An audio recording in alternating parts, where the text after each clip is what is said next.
प्रतिष्ठिता मनो मे वाचि प्रतिष्ठितम् आविरावीर्मैधि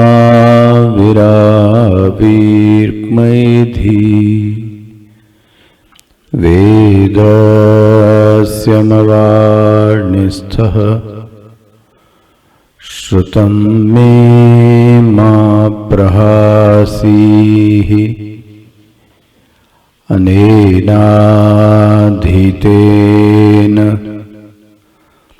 अहोरात्रान् सन्दधामि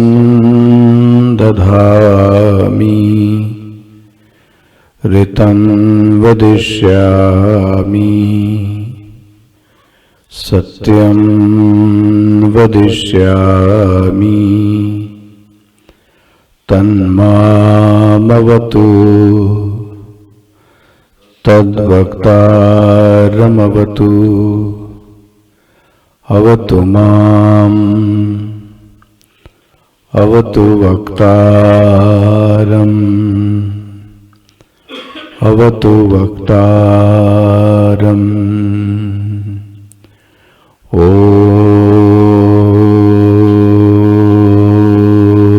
ओम शांतिः शांतिः शांतिः।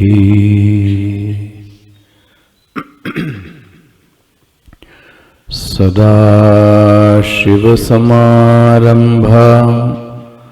शङ्कराचार्यमध्यमाम् अस्मदाचार्यपर्यन्तां वन्दे गुरुपरम्परां शङ्करं शङ्कराचार्यं केशवं वादरायणं सूत्रभाष्यकृतौ वन्दे भगवन्तौ पुनः पुनः भगवन्तौ पुनः पुनः भगवन्तौ पुनः पुनः। ॐ सहना भवतु सहनौ भुनक्तु सह वीर्यं करवावहै तेजस्विनावधीतमस्तु मा विद्विषावहैः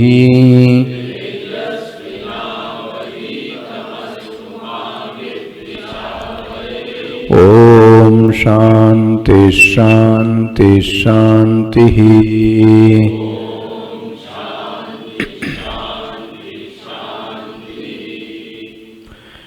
इन्द्रियेभ्यः परायर्थाः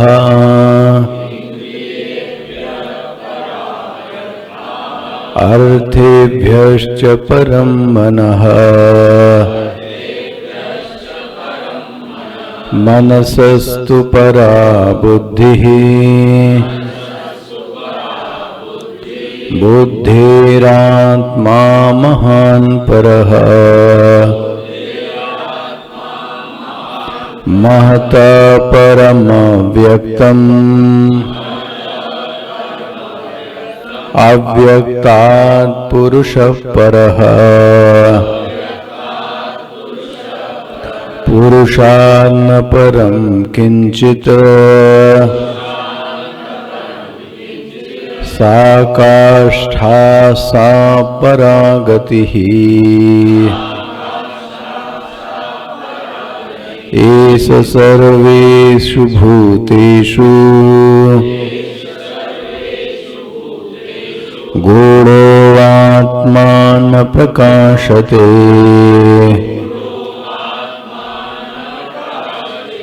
दृश्यते त्वग्रया बुद्ध्या सूक्ष्मया सूक्ष्मदर्शिभिः एष सर्वेषु भूतेषु गूढोऽवात्मा न प्रकाशते दृश्यते त्वग्रया बुद्ध्या सूक्ष्मया सूक्ष्मदर्शिभिः सूक्ष्मया सूक्ष्मदर्शिभिः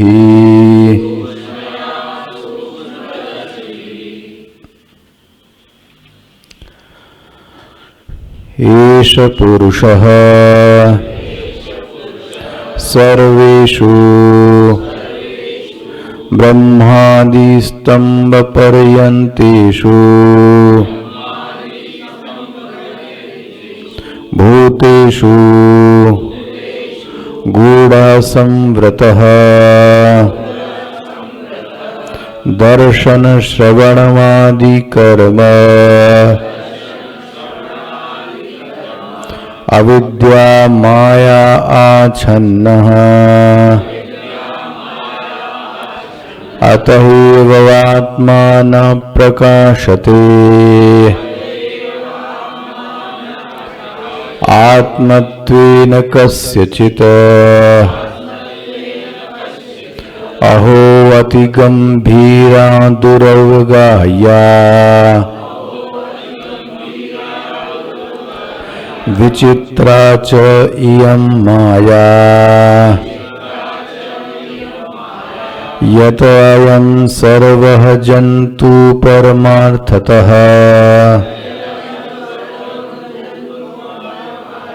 परमार्थसतत्त्वः अपि एवं बोध्यमानः अहं परमात्मा इति न गृह्णाति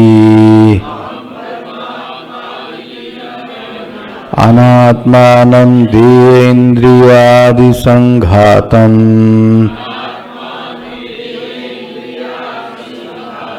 आत्मना दृश्यमानम् अपि घटवादिवत् आत्मत्वेन अहम् अमुष्य पुत्रः इति अनुच्यमान अपि गृह्णाति नूनं परस्य एव मायया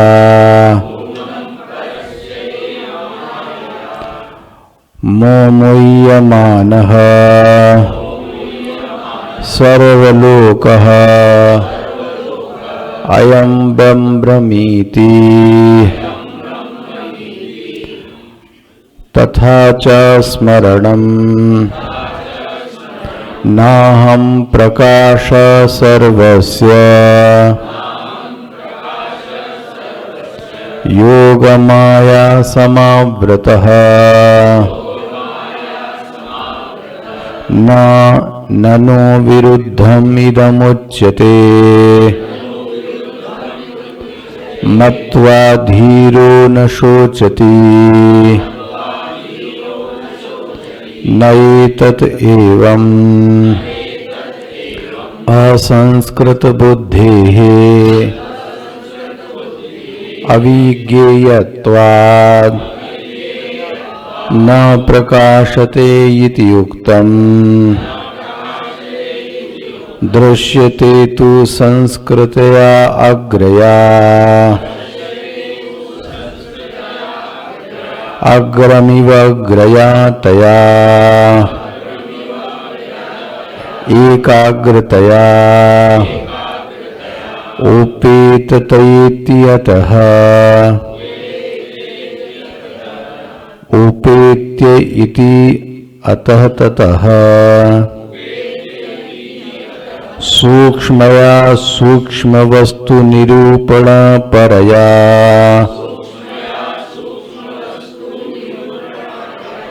कैः सूक्ष्मदर्शिभिः इंद्रियेभ्यः परायर्थाः इत्यादि प्रकारेण सूक्ष्मता पारंपर्य दर्शनेन परम सूक्ष्मं द्रष्टुम् शीलं येषां ते सूक्ष्मदर्शिनः तैः सूक्ष्मदर्शिभिः तैः सूक्ष्मदर्शिभिः पंडितैः इति एतत्।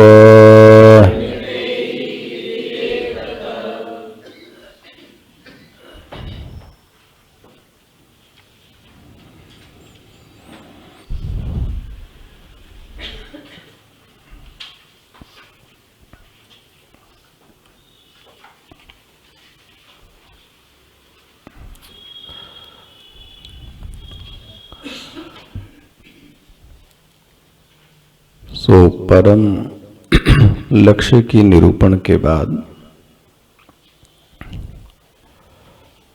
श्रुति माता आगे की ओर बढ़ती हैं और इसकी दुर्विज्ञता को बताती हैं कि ये इतना आसान लक्ष्य नहीं है। और इसी में कल एक पूर्व प्रश्न उठाया गया कि सा काष्ठा सा परागति ही यदि ननु गतिश्चेत, यदि गति करेंगे तो फिर आगति भी होएगी। जहां पर संयोग है वहां पर वियोग भी होएगा। तो इस पूर्व पक्ष का निराकरण करते हैं। नैष दोषः, क्यों दोष नहीं है? बोले यह जो आत्मा है यह सर्वस्य प्रत्यक आत्मत्वात्। बात यह है कि यह तुम्हारे इतने अंतरंग जगह में है, यह बाह्य देश में स्थित नहीं है। गति तो तब होती है जब किसी वस्तु को बाह्य देश में प्राप्त किया जाए। यह तो तुम्हारे एकदम सूक्ष्मतम अंतरतमम प्रत्यक आत्मा, यह तो तुम्हारा अपना ही आपा है, यह तो तुम ही हो। इसलिए यहां गति शब्द का अर्थ जो तुम समझ रहे हो वह गति अर्थ नहीं हो सकता। इसको बोलते हैं आध्यात्मिक यात्रा जो अंदर की है वहां गति शब्द प्रयोग नहीं हो सकता। तो प्रत्यगात्मत्वं च दर्शितम इंद्रिय मनोबुद्धि परत्वेन, उस आत्म तत्व को क्या बताया गया कि वह इंद्रिय और मन से भी क्या है? परम है। और श्रुति कहती है ऐसा अन्य श्रुतियों में कहा गया, अनध्वगा अध्वसु पारयिष्णवः। जो मुमुक्षु लोग होते हैं उनके लिए कोई मार्ग नहीं होता। मार्ग नहीं होता मतलब हाँ, संसार मार्ग से पार करने की इच्छा रखने वाले बिना मार्ग वाले होते हैं। बिना मार्ग वाले बाह्य देश में उनका कोई गमन नहीं होता, आंतरिक देश की ही वो क्या करते हैं? प्राप्ति करते हैं उस तत्व की। तो इसलिए क्या शब्द लिखा है श्रुति ने? अनध्वगा अध्वसु पारैष्णव। पारैष्णव मतलब मुमुक्षव। और यहां उसी के बारे में, उस सूक्ष्मता के बारे में श्रुति ये 12वां श्लोक बोलती है। एष सर्वेषु भूतेषु, मिल गया सबको श्लोक? 12वां श्लोक है।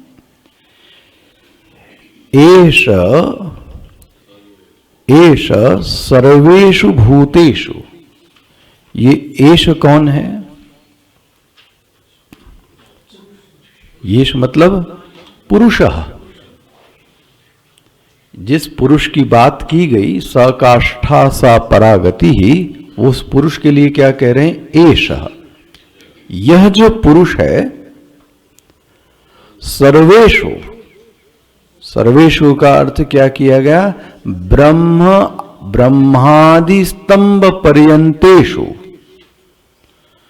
ब्रह्म से लेकर स्तंभ तक ये जितने भी भूत हैं, भूतेषु, उनमें वह गया हुआ है। कैसे? गूढ़ः। ये किसका अर्थ किया? गूढ़ा श्रुति में आया है गूढ़ा। एष, पढ़िए मंत्र क्या है? एष सर्वेषु। तो सर्वेषु का अर्थ क्या किया गया? ब्रह्म आज से लेकर स्तंभ तक। गूढ़ो आत्मा न प्रकाशते। यह जो पुरुष है, यह सबके अंदर गया हुआ है। और सबके अंदर के लिए क्या शब्द कर दिया? गूढ़। लेकिन एक चीज है, जाकर वहां वो छिप गया है। ऐसा नहीं है कि वह अविद्यमान है। वही इंद्रियों को, मन को क्या कर रहा है? सत्ता प्रदान कर रहा है। उसी के कारण ही सब कुछ में शक्ति बनी हुई है। लेकिन अब वो वहां जाने के बाद क्या हो गया? संव्रतः। गूढ़ का अर्थ क्या कर दिया? संव्रतः। वह जो पुरुष नाम की चीज थी, वह अंदर जाकर और इतनी जबरदस्त तरीके से छिप गई है, आवरण में चली गई है कि वह अब किसी को दिखाई नहीं देती। यह अर्थ स्पष्ट हो गया? गूढ़ संव्रतः। गूढ़ा मतलब वहां है, लेकिन होने के बावजूद भी व्यक्ति को उपलब्धमान नहीं हो रही है, उसको उपलब्ध नहीं हो रही है। हालांकि संघात को जीवन देने वाला कौन है? वो वही है। इसके बावजूद साधक को उसकी उपलब्धि नहीं हो रही है। अच्छा, कैसे? दर्शन, श्रवण आदि कर्म। देखो जी, जो दर्शन कर रहा है वो कौन है? दर्शन कर रहा है मतलब जो देख, वो कौन है? बोले वो वही पुरुष है। लेकिन अब दर्शन करते हुए भी हमको समझ में आता नहीं है कि मैं वही पुरुष हूं। कौन सा पुरुष? कौन सा पुरुष? इंद्रियेभ्य परार्थार्थिभ्यश्च परम मना मनसस्तु परा बुद्धि बुद्धिरात्मा महान पर महता परम अव्यक्त अव्यक्तात् पुरुष पर। ये वही पुरुष। देखते हुए भी, अब देखो क्या मूर्खता है। हम लोग देख रहे हैं, इसके बावजूद भी वो समझ में नहीं आ रहा है। बोलो, श्रवण सुन रहा है, लेकिन इसके बावजूद भी इसको समझ में नहीं आ रहा है कि मैं वो पुरुष हूं। यही नहीं, आदि कर्म, कर्मों का अनुष्ठान, आखिर ये कर्म कर कौन रहा है?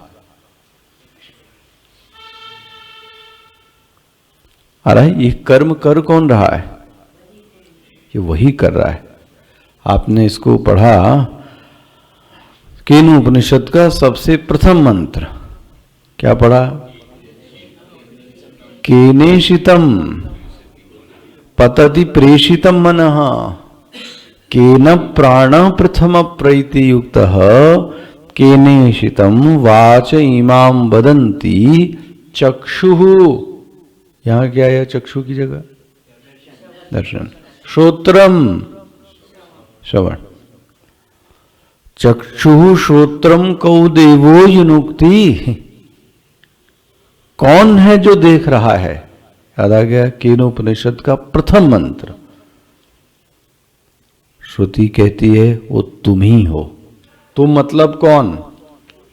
बोले पुरुष। तुम मतलब कौन? बोले पुरुष। बोले ये बात हमको समझ में क्यों नहीं आ रही है? बोलते हैं हुआ ये है। क्या हुआ? अविद्या माया आच्छन्नः।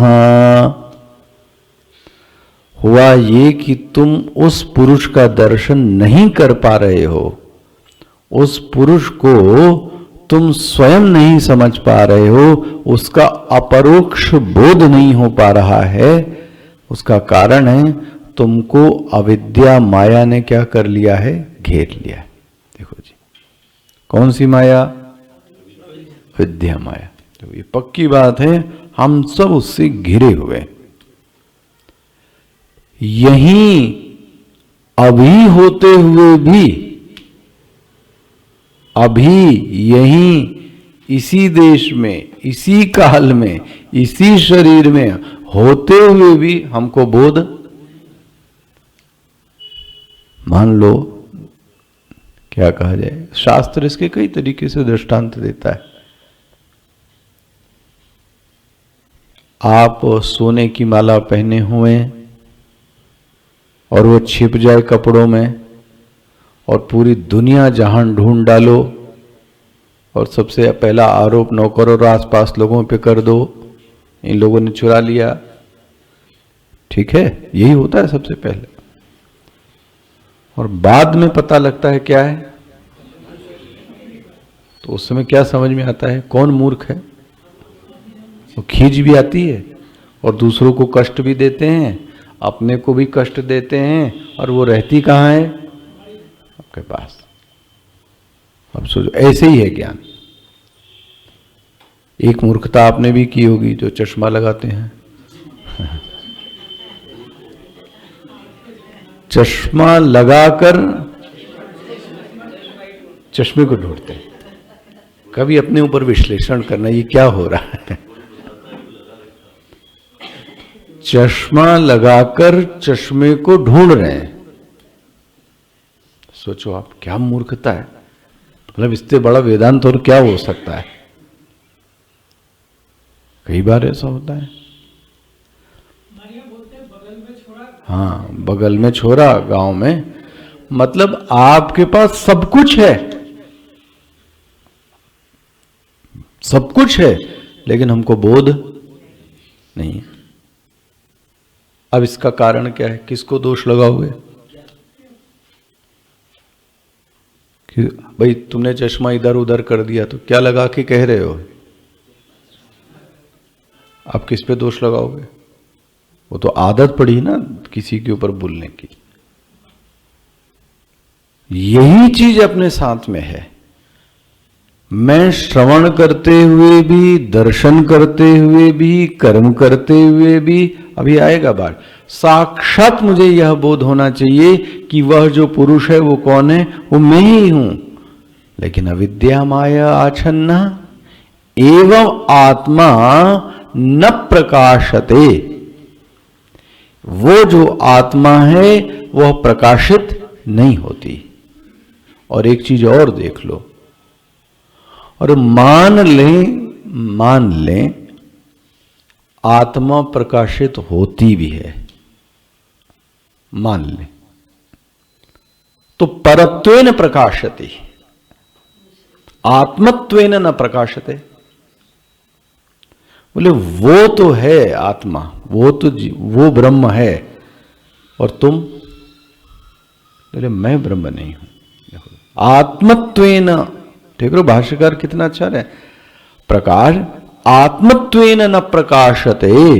हम अपने आप को, स्वयं को उस पुरुष के रूप में, उस ब्रह्म के रूप में कतई नहीं देख पाते। देखो, एक बार परत्वेन देख भी लें, लेकिन आत्मत्वेन तो नहीं देख पाते। ये पंक्ति स्पष्ट हो गई सबको अब पूरी? कोई शब्द रह गया जो नहीं समझ में आया? एष पुरुषः सर्वेषु ब्रह्मादि स्तंभ पर्यंतेषु भूतेषु गूढ़ः संवृतः दर्शन श्रवण आदि कर्म अविद्यामाय क्षन्न अतः एव आत्मा न प्रकाशते आत्मत्वेन कस्यचित्। और भाई देखो, जो आपकी ये हरकतें देखता है कि चश्मा लगा के चश्मा ढूंढ रहे हो और तुम्हारे अंदर ही वो सोने की, चांदी की, जो भी हीरे की वो अंगूठी और माला सब पहने पड़े हो और दूसरे के ऊपर इल्जाम लगा रहे हो, तो वो जो दूसरा व्यक्ति आपको देखता है वो क्या कहता है? क्या कहता है? ओहो, यही बोलेगा ना। अब मान लो नौकर ना बोले, पत्नी ना बोले, तो क्या शब्द कहेगी? ओहो। भाष्यकार भी लिखते हैं ओहो। देख रहे हो, आश्चर्य है उनको। भाई जीवन मुक्त पुरुष को तो क्या होगा? आश्चर्य। वो देख रहा है कि अपना आपा है, इसके बाद भी इस व्यक्ति को नहीं दिख रहा है, तो देख तो आश्चर्य। देख रहे हो, इस साइन को भी आपने पढ़ा था हिंदी में, क्या बोलते थे? विस्मयादिबोधक चिन्ह बोलते थे, पढ़ाया गया है। देखते हैं, एक डंडा के नीचे एक बिंदी सी रखती है। अहो, देखो भाष्यकार लिख रहे हैं अहो, खुद देख रहा है, खुद सुन रहा है, खुद कर रहा है, इसके बाद भी स्वयं को वह पुरुष नहीं समझ रहा है। ये अहो, बोले बड़ी गंभीर बीमारी हो गई इसको। तो क्या बोलते हैं? अति गंभीरा, देखो, अति गंभीरा दुरहि गाह्या, मिल गया, विचित्रा माया। वाह, ये देखो, ये जो माया की बीमारी लगी है इसको, ये कैसी है? अति गंभीरा। अति गंभीरा मतलब बहुत गंभीर है। गंभीर है मतलब क्या होता है? तो इंग्लिश कर दिया ट्रांसलेशन। गंभीर है मतलब ये हुआ कि जिसकी थाह नहीं मिल पाती। जैसे बोले गहरी नदी है, गहरी नदी मतलब जिसकी थाह नहीं मिल पाती उसको बोलते हैं गंभीर है। जिसके चिंतन का भी थाह नहीं मिलता उसको व्यक्ति क्या बोलता है? ये बड़ा गंभीर चिंतन है इसका। अति गंभीरा, ये माया ऐसी है महाराज, इतनी गहरी, इसकी थाह नहीं मिल रही है। अति गंभीरा, और गंभीर गहरी होने के कारण, और नदी गहरी होवे तो आप उसको पार आसान नहीं है। कर सकते हैं बट साधारण लोग तो नहीं कर सकते। जिसको तैरना ना आता हो, हाथ पैर मारता हो, स्विमिंग पूल वाला थोड़ी ना तैर पाएगा गहरी नदी में। वो तो स्विमिंग पूल में ही तैरेगा, उतने पानी में बस। अंदर तैर के देखो, अच्छे अच्छे तैराक अंदर चले जाते हैं महाराज। गहरी नदी हो गई, वो गहरी चीज को पार करना आसान। अच्छा, यही चीज भगवान ने बोल दिया है। क्या बोला? हाँ, मम माया दुरत्या।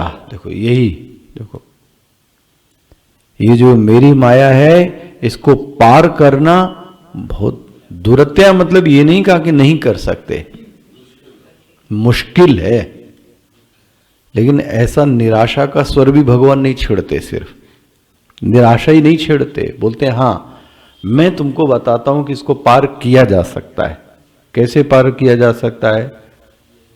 मामेव ये प्रपद्यन्ते मायाम एताम तरन्ति ते तरन्ति। ते तरंती मायाम ते मायाम तरंती, वे लोग माया को पार कर जाते हैं। कौन लोग? जो मेरी ओर शरणागति करते हैं। वाह, इसका मतलब नामुमकिन है ऐसा नहीं है। साधारणतः व्यक्ति मेरी ओर नहीं आता है, वो किस ओर जाता है? माया की ओर।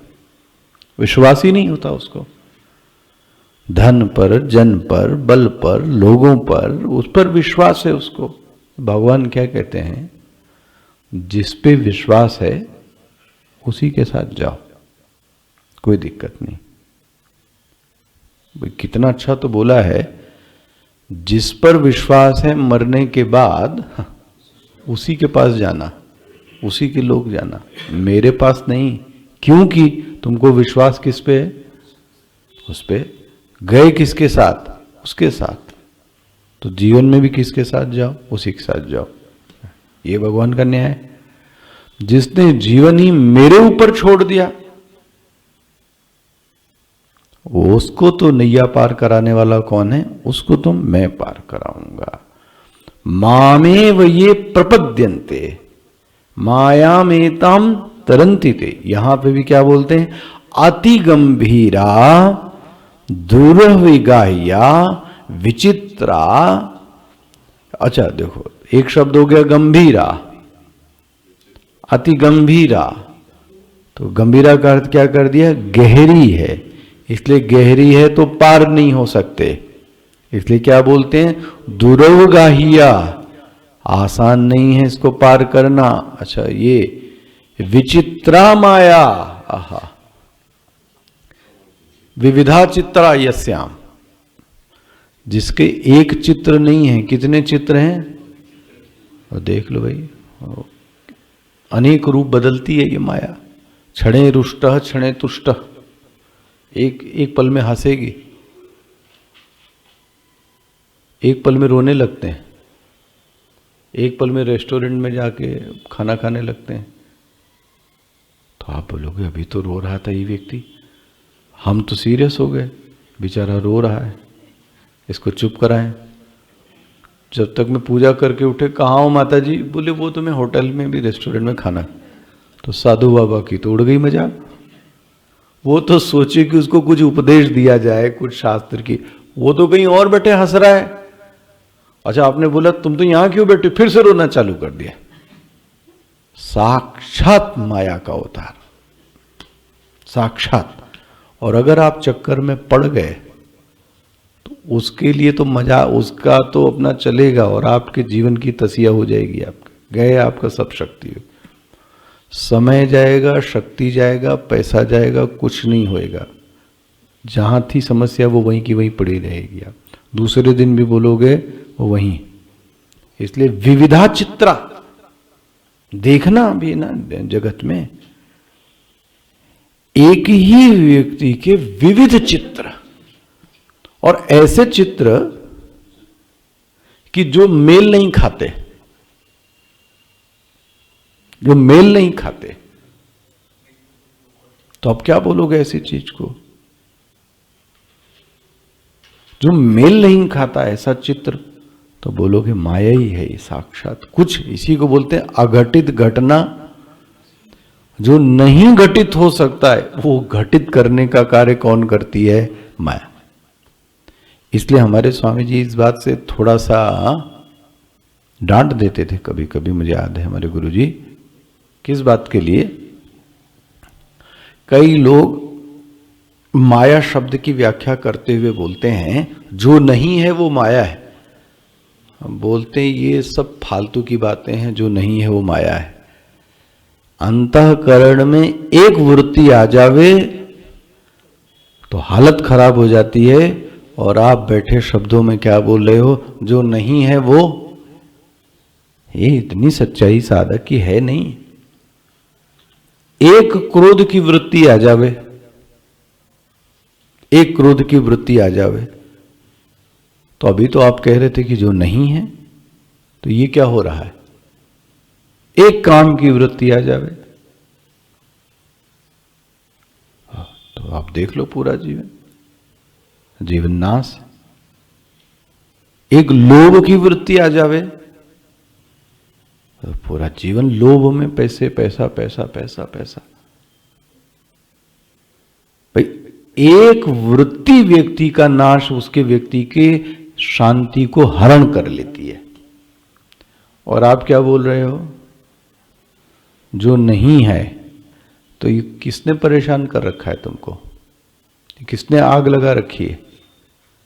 इसलिए ये इतनी सच्चाई नहीं है कि जो नहीं है उसको माया कहते हैं। ये तो सिर्फ शब्दों को तोड़ दिया है और कुछ नहीं किया है। माया की असली परिभाषा तो यही है, अति गंभीरा, जो भाष्यकार कहते हैं बहुत गहरी है, दुर्वगाह्या, उसको पार करना आसान नहीं है, विचित्रा, ओहो उसके जो चित्र हैं वो विविध चित्र है। मायाम, ये कौन है, ये कौन है, बोले ये माया है। अच्छा, च इयम, मिल गया, यद अयम सर्वो जंतु परमार्थतः परमार्थ सतत्व, बहुत सावधानी देखना है, बहुत सरल चीज। इसके कारण, किसके कारण, इस माया के कारण क्या हुआ, सर्वो जंतु, ये जितने भी जंतु हैं, जंतु मतलब जीव, जीव, परमार्थतः, परमार्थतः, वो उपाधिक नहीं, परमार्थतः, परमार्थतः क्या है, परमार्थ सतत्व। ये कौन है, साक्षात सतत्व, सतत्व मतलब तत्व सहित। कौन है ये, पारमार्थिक रूप से ब्रह्म है, पुरुष है, पारमार्थिक रूप से तत्व अयम, मिल गया। अपि एवं बोध्यमानम, पारमार्थिक रूप से ब्रह्म और पुरुष होने के बावजूद बोध्यमानो, और क्या बोध हो रहा है इनको, क्या बोध हो रहा है, अहम न परमात्मा इति ही, मैं परमात्मा नहीं हूं। जबकि तुम कौन हो, साक्षात परमात्मा हो। क्योंकि वह जो पुरुष है वो कैसा है, वो साक्षात तुम में है, तुम ही हो वो पुरुष। लेकिन इतना होने के बावजूद ये क्या कहता है, न परमात्मा इति गृह्णाति, न परमात्मा इति गृह्णाति, वह अपने आप को परमात्मा के रूप में ग्रहण नहीं करता है। किसके कारण, किसके कारण, अब सोचो, आप साक्षात परमात्मा के बावजूद अपने आप को परमात्मा के रूप में ग्रहण नहीं कर पाता है। अच्छा, यही नहीं, देह इंद्रिय आदि संघातः आत्मनः दृश्यमानपि घटादिवत। देखो जी, देखो क्या बोल रहे हैं, ये आत्मा किसको मानता है, देह आदि संघात को। बस, देह आदि संघात, संघात मतलब जो देह आदि इन सबसे मिलकर क्या हुआ है, बना हुआ है, उसको क्या बोल रहे हैं, देह आदि संघात। देह इंद्रिय आदि संघात आत्मनः दृश्यमानम अपि घटादिवत, मिल गया, घटादिवत आत्मत्वेन अहम अमुष्यः। ये स्पष्ट दिखते हुए भी कि ये तो प्रत्यक्ष है, तो ये आत्मा नहीं हो सकती, लेकिन इसके बावजूद अपने आप को क्या कहता है, मैं तो इसका पुत्र हूं, मैं तो मनुष्य हूं, मैं तो पुरुष हूं, मैं तो स्त्री हूं। किसको कह रहा है कौन, देह आदि संघात, और कह किसको रहा है, अपने आप को। तो जो देह आदि संघात है उससे तादात्म्य करके अपने आप को क्या मानने लगा, वही मानने लगा। क्या कहा जा रहा है?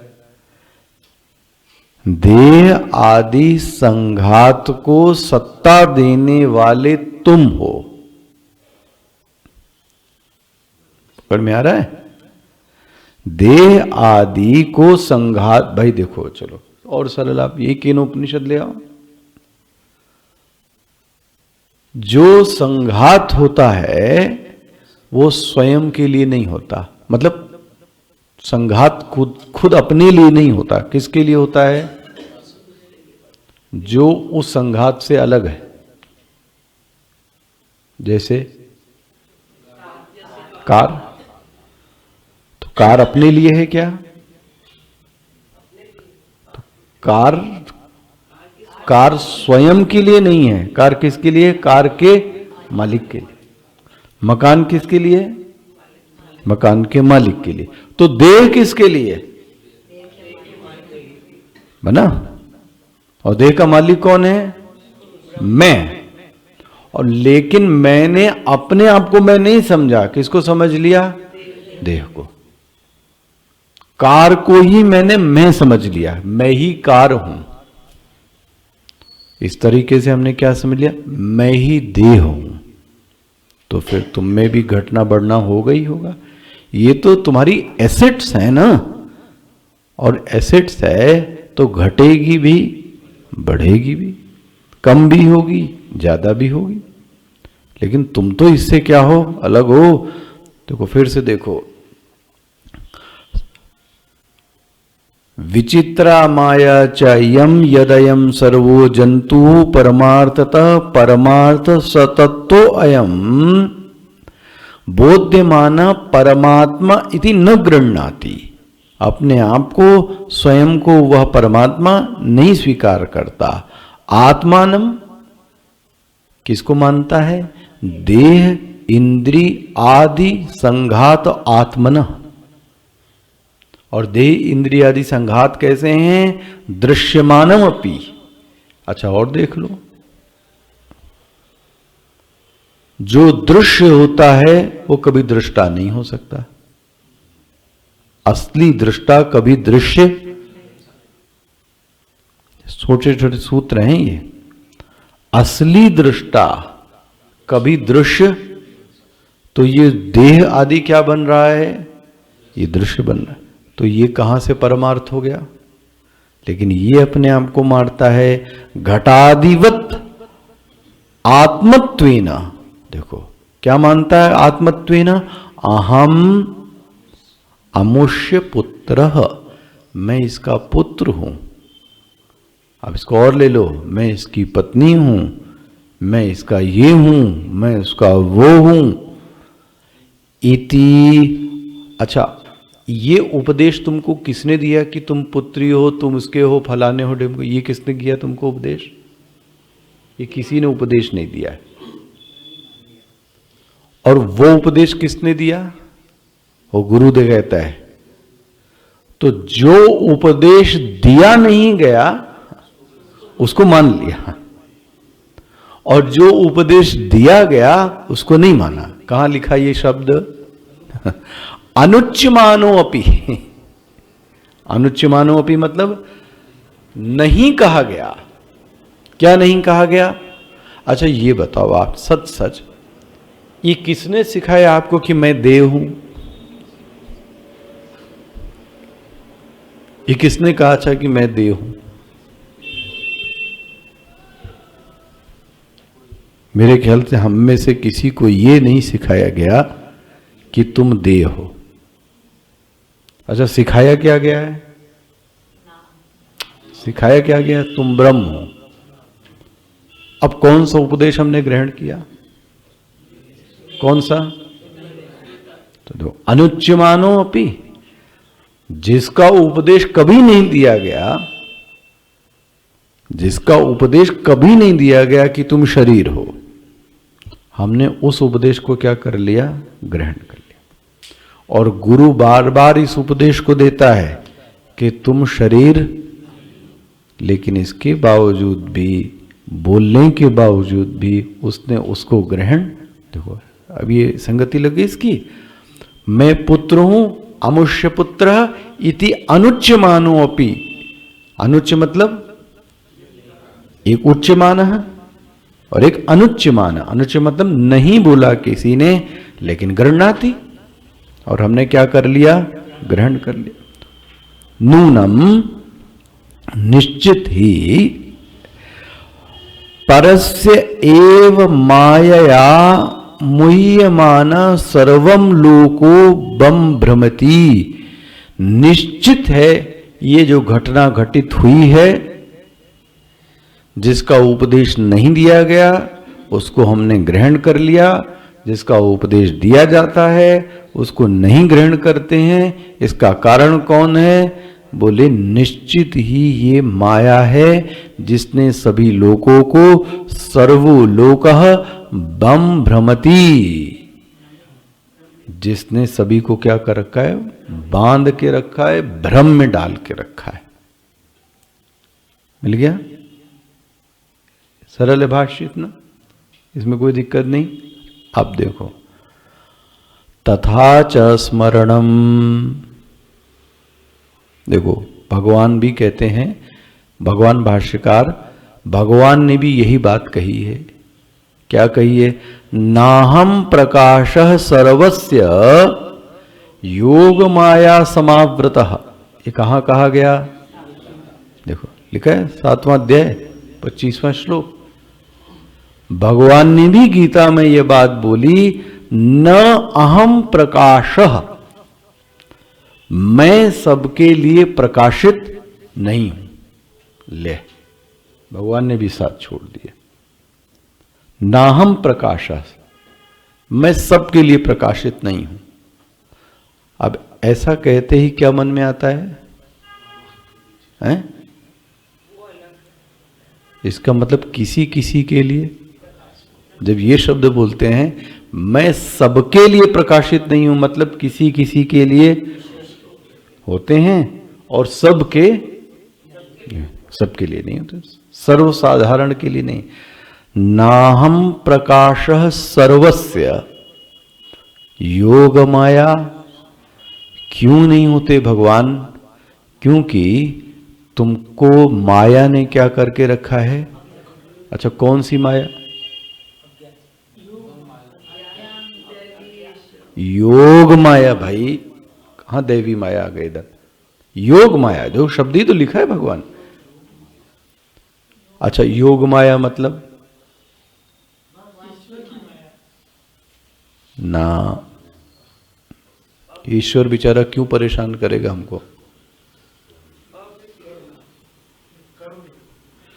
और जो आपके वैष्णव लोग हैं ना, वो योग माया को बहुत अच्छा मानते हैं। वो दो प्रकार की माया कहते हैं। भगवान की जो माया है वो कौन सी बोलते हैं? वो योग माया है। और जो हम लोगों वाली है वो कौन सी? ये चिरकुट, ये माया है बोले। उनकी माया कौन सी है? लेकिन भगवान ने वो भी बोल दिया, योग माया समावृतः। बहुत ज्यादा हमको पता नहीं ये पता है योग माया समावृतः। योग माया मतलब क्या हुआ? ऐसी माया जिसमें त्रिगुणों का नित्य योग है, ऐसी माया को योग माया कहते हैं। त्रिगुण मतलब सत्व, रज और तम। हाँ, वही चीज है बना। ऐसी माया जिसमें इन त्रिगुणों का नित्य योग बना रहता है, इसको क्या बोलते हैं? योग माया। स्पष्ट हो गया? इस योग माया से भगवान बोलते हैं मैंने सबको क्या करके रखा है। तो योग माया मतलब क्या हो गया? अज्ञान इत्यर्थः, अविद्या इत्यर्थः। सबको मैंने त्रिगुणों से क्या करके रखा है? घेर के रखा है। वही चीज है। अब यहां क्योंकि योग कह दिया तो जो त्रिगुणों का क्या है? नित्य योग बना है। भगवान में नित्य योग भगवान तो माया से कैसे हैं? अलग हैं। और जीव को जो माया लगा के रखी है वो कौन सी है? योग माया। अब कुछ लोग रहस्य बताने के लिए नहीं कि भगवान की जो माया है वो अलग है, ऐसा कुछ भी नहीं। त्रिगुण को ही क्या कह रहे हैं? योग माया। अविद्या इत्यर्थः। स्पष्ट हो गया? मैं सबके लिए प्रकाशित नहीं होता। ना हम प्रकाशा सर्वस्य योग माया समावृता इत्यादि। वो शिष्य बड़ी ध्यान से सुन रहा था अपने गुरु को, बोलता है ननु आपकी बात में विरोधाभास है। किसकी बात में विरोधाभास है? गुरु की बात में। बोले क्या विरोध है भाई? क्या बोलता है? एक तरफ आप ये कहते हो मत्वा धीरो न शोचति, ईश्वर को जान के वह शोक नहीं करता। मिल गया? और एक तरफ क्या बोलते हो? भगवान अपने आप को प्रकाशित ही नहीं करते। मिल रहा है? दो। एक तरफ बोल रहे हो मत्वा धीरः न शोचति, भगवान को जानकर, मत्वा मानकर, जानकर, रहस्यों को प्राप्त करके न शोचति। और एक तरफ क्या बोल रहे हो? न प्रकाशते, वो प्रकाशित ही नहीं होता। भाष्यकार बोलते हैं न एतदेवम, तुम जो समझ रहे हो ऐसा नहीं है। अब जरा ध्यान से देखिए क्या बोलते हैं। असंस्कृत बुद्धेः, असंस्कृत बुद्धेः अविज्ञेयत्वात् न प्रकाशते इति उक्तम। बहुत सावधानी से देखिएगा, ये मुख्य हिस्सा है। मैं प्रकाशित नहीं होता हूं, इसका प्रमुख एक कारण है असंस्कृत बुद्धि होने के कारण। क्या बोला गया? ये हेतु याद रख लीजिएगा। मैं लोगों को प्रकाशित नहीं होता हूं, न प्रकाशते। क्यों नहीं होते प्रकाशित? असंस्कृत बुद्धेः अविज्ञेयत्वा। देखो जी, क्योंकि इनकी बुद्धि कैसी है?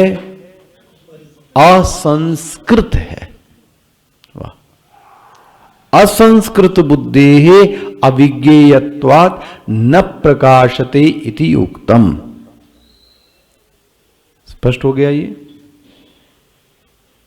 अब मंत्र का जो दूसरा हिस्सा था क्या था, जो आप पढ़ रहे थे ना, जो पढ़ रहे थे उपनिषद, दृश्यते तु अग्रया बुद्ध्या सूक्ष्मया। ठीक है, देखो कैसे लाते हैं। दृश्यते तु, वाह। देखो नहीं दिखाई देते, क्यों? असंस्कृत। तो दिखते हैं तो क्यों? दृश्यते तु, कैसे संगति कहां से कहां लेके आते हैं। दृश्यते तु संस्कृतया। देखो जी, मिल गया? संस्कृतया। संस्कृतया मतलब क्या कहा गया है? संस्कृत बुद्धि का मतलब क्या हो गया? संस्कृत बुद्धि एकाग्रया। देखो जी, मिल रहा है? एकाग्रया, तया एकाग्रतया। उस संस्कृत बुद्धि का मतलब क्या हो गया? एकाग्र। अच्छा, एकाग्र मतलब क्या हो गया?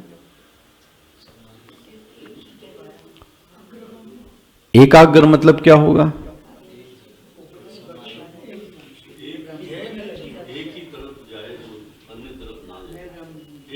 देखो, ये इस चीज को बहुत ध्यान से समझना। ये वेदांत में और योग में बहुत अंतर है इस एकाग्रता में। इसको सावधानी से समझिएगा। कई बार हम लोग एकाग्रता को क्या समझते हैं? योग के अनुसार एक मोमबत्ती लेकर उसकी लौ को देखना, इसको त्राटक कहा गया है। वेदांत में यह एकाग्रता नहीं है। ये क्या है, ये भी चर्चा कर लेता हूं। ये कोई एकाग्रता सोच रहा है कि मैं मोमबत्ती की लौ देखूंगा और मुझको आत्मज्ञान प्राप्त हो जाएगा, ये होने वाला नहीं। इसीलिए योग में जाने पर वेदांत का अभ्यास न होने के कारण वो तत्व खिलता नहीं है।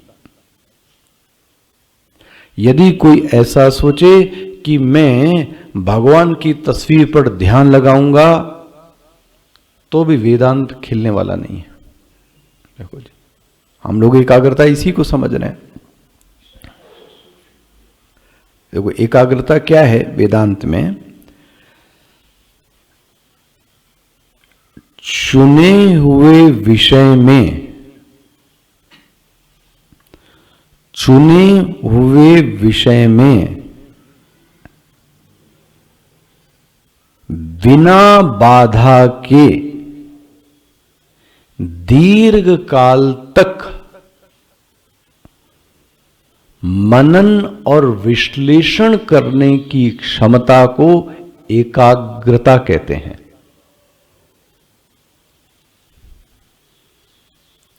क्या कहा गया वेदांत की एकाग्रता? चुने हुए लक्ष्य में, चुने हुए विषय में बिना बाधा के, बन गया, चुने हुए विषय में बिना बाधा के दीर्घ काल तक मनन और विश्लेषण करने की जो बुद्धि है, जो सामर्थ्य है, और ऐसा करने पर उस चित्त को आनंद का अनुभव होता है, ऐसा बोझ नहीं होता। ऐसा करने पर उस मन को आनंद का अनुभव होता है, ऐसे को क्या कहेंगे? एकाग्रता। तो बोले ये जो आप बोल रहे थे मोमबत्ती पर ध्यान, अच्छा और दिखा दें। योग में कहा गया नाभि देश पर ध्यान करना, भ्रुवोः मध्ये प्रणमावेश्य समग, दोनों भ्रुकुटियों के बीच में अपने आप को रखना। ये क्या है बोले, इसको क्या कहेंगे?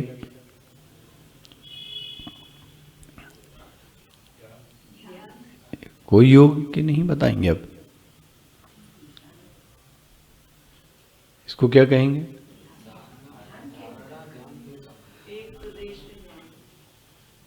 हाँ, इसको योग शास्त्र में धारणा शब्द से कहा गया। धारणा शब्द की परिभाषा क्या आ गई? देश बंध चित्तस्य, ध्यान नहीं, एक देश में चित्त को बांध देने का नाम धारणा है, ध्यान नहीं। बन गया? एक देश में, तो यहां पर नासिकाग्र पे, हृदय पे, गले पर, तस्वीर में, मोमबत्ती पर, इस अभ्यास को योग शास्त्र में क्या कहा गया? धारणा। स्पष्ट हो गया? लेकिन वेदांत की जो एकाग्रता है वो इस धारणा को एकाग्रता नहीं, ये याद रख लेना। कई बार हम लोग एकाग्रता मतलब कहते हैं बस एक चीज को देखना। वेदांत इसका क्या फायदा उठाएगा? वेदांत की एकाग्रता का अर्थ है उस चुने हुए विषय में दीर्घ काल तक बिना बाधा के आप उस विषय को क्या कर लें? विश्लेषण करें, मनन कर लें, तब आप लोग, आपकी बुद्धि कैसी समझी जाएगी? एकाग्र। हो गया? संस्कृत बुद्धि। देखो जी, संस्कृत बुद्धि कैसे बनाई? देखो जी, संस्कृत बुद्धि कैसे बनाई जाए?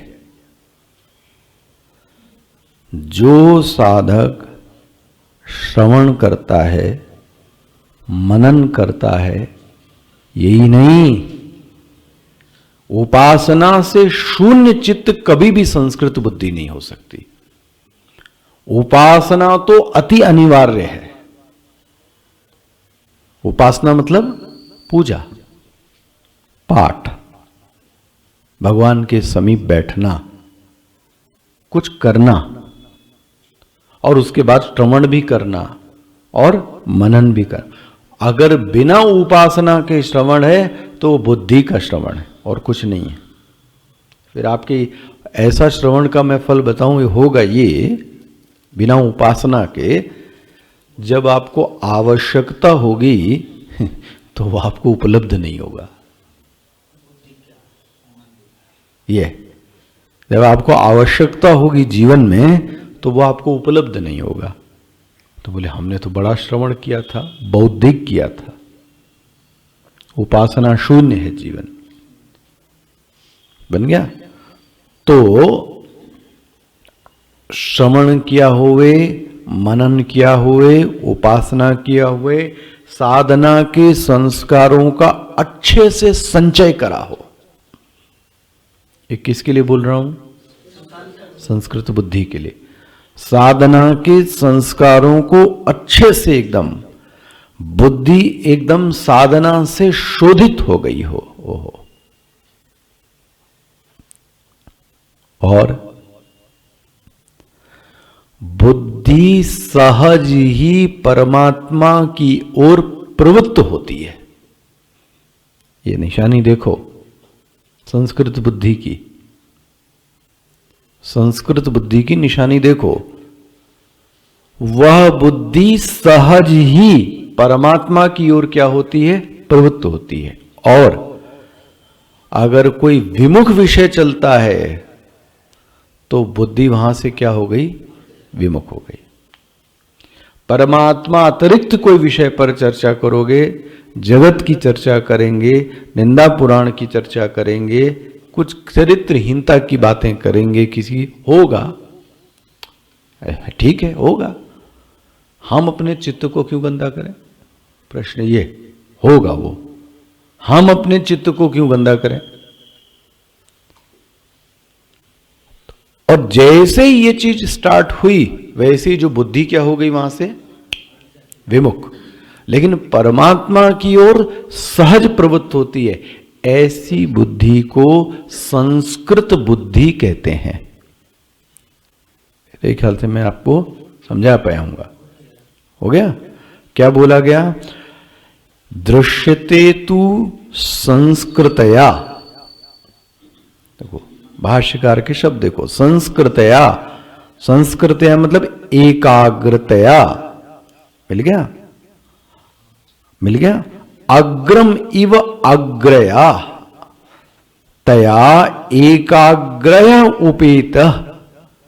और दूसरी चीज कही सूक्ष्मया।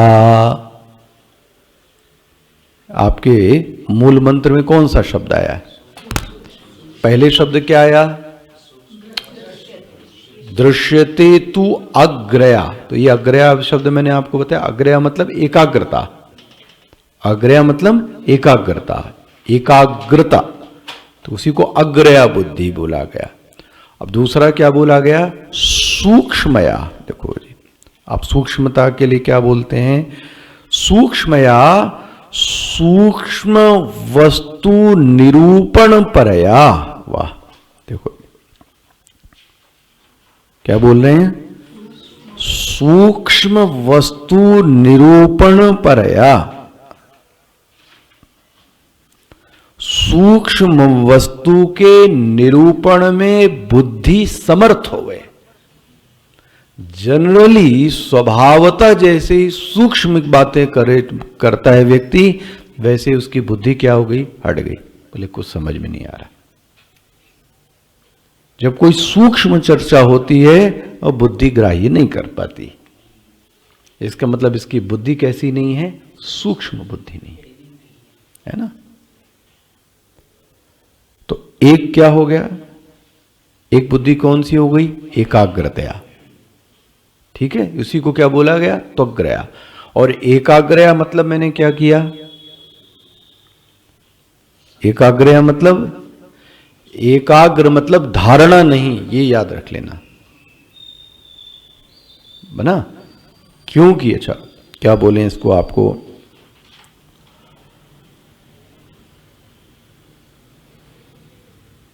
अविद्या का नाश निरोध से नहीं होता, अविद्या का नाश विश्लेषण से होता है। अविद्या का नाश विश्लेषण से होता है। और जो योग है वो कहां लेके चला जाता है, निरोध। निरोध मतलब सब कुछ समा। तो अब उससे आपकी अविद्या का नाश तो हुआ नहीं, निरुद्ध हो गई, निरुद्ध हो गई चीजें। निरुद्ध मतलब वहीं की वहीं सब क्या हो गई, ब्लॉक। आप कुछ कह लो, मैं तो टेक्निकली बात कह रहा हूं। योग से क्या अंतर है, इसलिए मैं आपको कह रहा हूं। साधारणतः मैंने देखा कि जब एकाग्रता की बात की जाती है तो वेदांत का साधक भी एकाग्रता किसको समझता है, इसी चीज को, जबकि वो योग मार्ग की क्या है, धारणा है। और इन चीजों से, इन धारणा से जो चित्त है वो क्या हो जाता है, निरुद्ध हो जाता है। लेकिन हमारी समस्या जो अविद्या है उसका हल निरुद्ध से नहीं हो सकता, उसका हल विश्लेषण से होगा। इसलिए वेदांत कहता है दीर्घ काल तक वह जो चुना हुआ विषय है उसमें विश्लेषण करने की क्या होवे, सामर्थ्य होवे।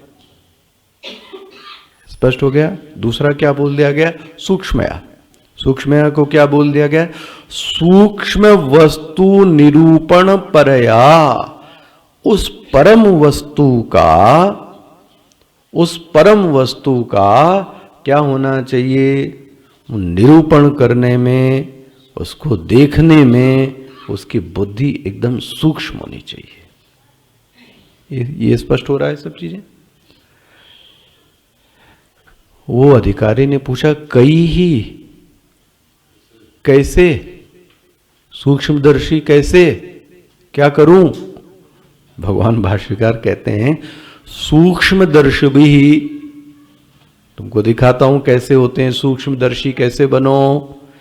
इंद्रियेभ्य परा अर्था, क्या संगति लगाते हैं देखो आप। अभी तुमको मैंने पढ़ाया था, इंद्रियेभ्य परा अर्था अर्थिभ्यश्च परम मन, मनसस्तु परा बुद्धि, बुद्धिरात्मा महान परा, महता परम अव्यक्ता, अव्यक्तात् पुरुष परः। ये जो तुमको मैंने सिखाया, सूक्ष्मदर्श भी इंद्रियेभ्य परायर्था इत्यादि प्रकारेण सूक्ष्मता पारंपर्य दर्शनेन परम सूक्ष्मं द्रष्टुम शीलम। ऐसा सूक्ष्म विचार करने का जिसका स्वभाव बन गया है। कैसा,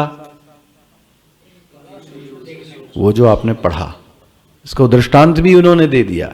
ऐसा व्यक्ति ध्यान में जब ऐसा करता है कि इंद्री, इंद्री से अर्थ, अर्थ से फिर मन, मन से बुद्धि, बुद्धि से फिर महत, महत से अव्यक्त, अव्यक्त, ये जो विचार कर रहा है ये व्यक्ति, ये क्या कर रहा है, सूक्ष्म हो गया। कैसे मंत्र से जोड़ा इन्होंने,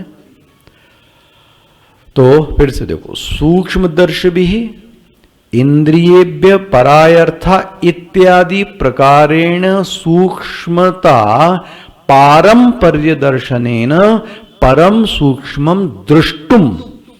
ऐसी सूक्ष्मता को देखने का जिसका शीलाम येषाम ते सूक्ष्मदर्शी ही, सूक्ष्मदर्शी ही। और भगवान भाष्यकार कहते हैं इनको पंडित भी कहते हैं। ले, पंडित मतलब सत असत वस्तु बुद्धि, याद रखना। वो तो उसका फल है, वो नानुशोचन्ति पंडिता, ये तो फल है। लेकिन है क्या चीज पंडित, पंडित मतलब होती है पंडा बुद्धि येषाम। जिसमें पंडा बुद्धि होती है उसको पंडित कहते हैं। बोले पंडा बुद्धि क्या होती है? सद असत वस्तु विवेकनी। क्या सत है, क्या असत है, क्या नित्य है, क्या अनित्य है, ऐसी जो बुद्धि विवेक करने में निपुण होवे, हाँ जी, सक्षम होवे, ऐसी बुद्धि को, जिसके पास ये बुद्धि होती है उसको पंडित कहते हैं। और यहां पे उसके लिए शब्द क्या बोला?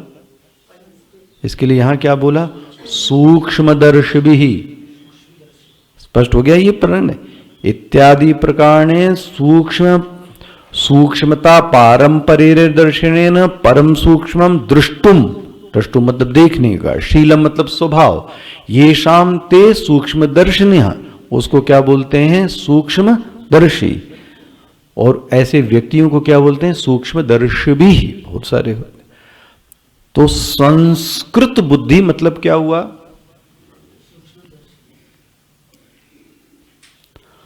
संस्कृत बुद्धि मतलब दो चीजें हैं। हाँ, एकाग्रता प्लस सूक्ष्मता। अगर इस पंक्ति को आप एक बना दो, किसको? ये 12वां श्लोक को, 12वां श्लोक को क्या बोलते हैं? दृश्यते त्वग्रया बुद्ध्या सूक्ष्मया। कौन कौन सी बुद्धि मांगी? दो। कौन सी? त्वग्रया। त्वग्रया मतलब एकाग्रता। दूसरी बुद्धि क्या मांगी? सूक्ष्मया। इन दोनों बुद्धि को भाष्यकार ने मिला के क्या बोला? संस्कृत बुद्धि। और जिसके पास संस्कृत बुद्धि होती है उसके लिए मैं स्पष्ट दिखाई देता हूं। तो भाष्यकार ने एक शब्द बोला था, आ रहा है समझे कहां से? अभी उसने पूर्व पक्ष उठाया था, इति मत्वा धीरो न शोचति नाहम प्रकाशः सर्वस्य। तो आप सबके लिए प्रकाशित नहीं होते। भगवान ने कहा मैं प्रकाशित सबके लिए इसलिए नहीं होता हूं क्योंकि सबके पास संस्कृत बुद्धि का अभाव है। प्रश्न आया संस्कृत बुद्धि क्या है? एकाग्रता की बुद्धि और सूक्ष्मता की बुद्धि को मिलाकर संस्कृत बुद्धि बनती है। एकाग्रता की बुद्धि मतलब क्या हुआ? चुने हुए विषय में दीर्घ काल तक विश्लेषण करने की जो सामर्थ्य है उसको क्या बोलते हैं? एकाग्र। उसी चुने हुए विषय में सूक्ष्मता विचार में होती चले जाए। पार जो शब्द आपने लिखा था ना, परम शब्द है ना, वो विचार करने को क्या बोलेंगे? सूक्ष्म। जो ऐसा होता है उसको ये तत्व दिखाई दे जाता है। स्पष्ट हो गया ये 12वां मंत्र। तो अब कठोपनिषद यहां पर थोड़ा सा विश्राम लेता है। अब हमारी आपकी मुलाकात होगी फरवरी के पहले हफ्ते में, ठीक है? कल से प्रतापगढ़ में ज्ञान यज्ञ, तो कल मैं जाऊंगा। कल ही फ्लाइट है इसलिए कल नहीं पढ़ा पाएंगे। तो अब जब फरवरी में आएंगे, फरवरी में तब कक्षा प्रारंभ होगी। लेकिन ये मैं बार बार कह रहा हूं, जो नहीं सुन रहे, जो सुन रहे हैं, ये मान के चलिए कि अक्टूबर तक, नवंबर तक कक्षा ऐसे 20 दिन ही लगेगी। अभी नहीं बताया हैदराबाद में